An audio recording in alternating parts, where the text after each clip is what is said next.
Ah, woo!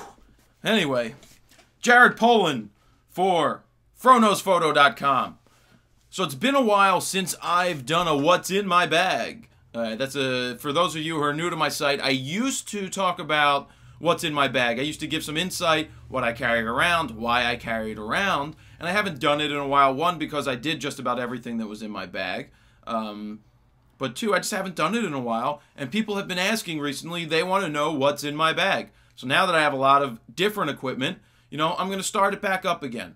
So, what did I pull out of my bag today? I pulled out the Nikon GP1. It's a GPS unit that goes on the top of your camera or the side. It doesn't have to go on your hot shoe, and records your GPS location wherever you are that you have a signal.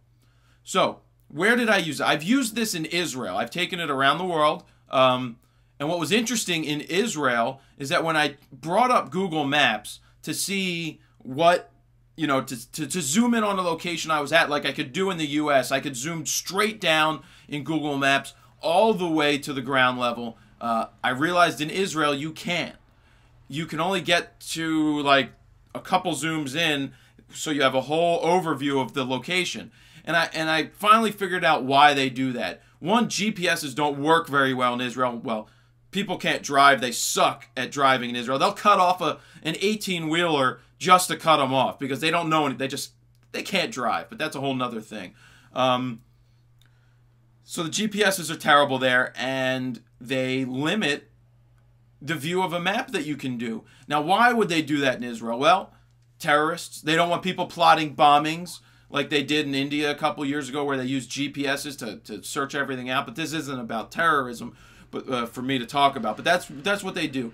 But you know, what's great is it tags your files directly from the camera, so there's no pairing it later, where the other devices that other companies make for GPSs have to sit in the hot shoe, so you can't use a flash.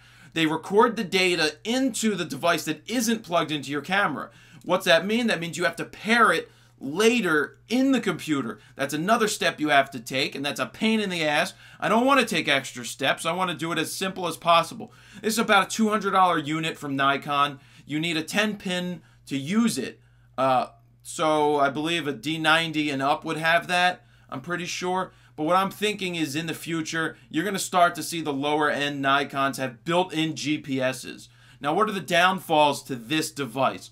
One, it always has to leave your meter on, because if your meter goes off, the unit goes off, and if you're not in great reception, it's going to take time to pick up the satellite again. But if you always have the satellite on, that means your meter stays on, which you're draining battery. So your meter's going to be on as long as this is plugged in. Not a big deal if you've got extra batteries or you don't really need to conserve the power. But you could, there's ways around it. You can shoot one picture. Say you're at a concert in New York, and it's hard to get reception in New York because of all the buildings, but if you do finally get one, take a picture outside of the building with the marquee that says the band's name or wherever you are, and then take it off, and when you go shoot inside, you usually don't have the reception because you're underground sometimes, and then pair the photos later, you know, sync all the photos with that location. And what's cool in iPhoto, which I don't really use, but I know that they can geotag everything and show you on a map where you've been. Flickr does the same thing. Now, I haven't been using it as often as I should be, but you know, in the future, there's probably going to be some amazing things you can do with this. Who knows? Flickr and Facebook may tie right into an update into a Wi-Fi camera not too long from now, where it will beam your location. I mean, it's just like Gowalla or Foursquare. You know, those are places that I've been using these two softwares. I don't know which one to stick with to show where I'm at when I go somewhere, which is interesting. So maybe we'll be able to show where we're at in photos not too long, like instantly from the camera. You know, another good thing about the GP1 is it ties directly into the satellites, the GPS satellites, and what does it do? It sets your clock for you in the camera. So if you're on an event and you have two people with this, everything's going to be synced perfectly for the time. So when you go and put it in the computer, everything's done by time. You know, so I like the GP1. I mean, there's not much I would change about it. The cord gets in the way a little bit, but maybe in the future it's something that you can turn on internally in the camera and turn off when you don't want to use it, because it is going to use extra battery power. So, hey, it has a serial number on it, 205165. I didn't know they put serial numbers on these things. But that's really it. And what's also good about this is when it's in the 10-pin, there's a shoot-through, so you can still use a 10-pin release, trigger release, shutter release.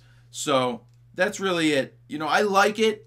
I don't use it as often as I should, but this is what is in my bag today. It's the Nikon GP1 GPS unit.